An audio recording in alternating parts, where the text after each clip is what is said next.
In this video, I like to explain you how the software, this astrology app, English astrology app developed by supersoft can be operated.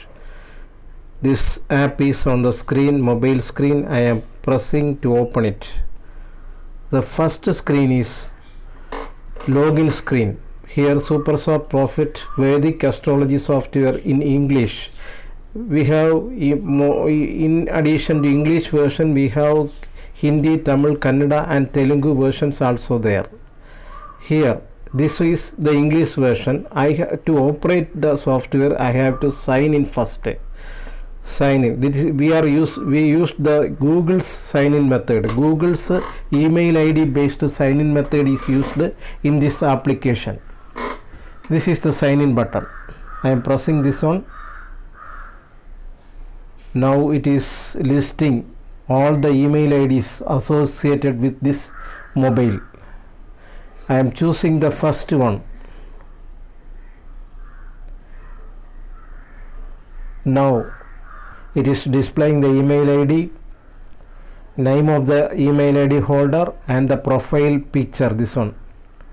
Then I am pressing the proceed button to log in to the next screen. It will display the next screen. This is the English astrology software. Second screen. Here various options are: horoscope, compatibility, ephemeris, all these options here.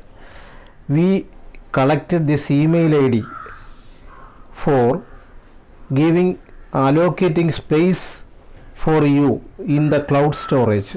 In the cloud storage you can keep your customer's date of birth, time of birth, name and place of birth. These things can be stored in a cloud based storage space. For that purpose we are collecting this email ID, and you can change the mobile. This detail basic database will be there, transferred to the next screen based on the email ID. Okay. In the next video, I will explain you about how a horoscope can be generated with this application. I am concluding this video here. Okay.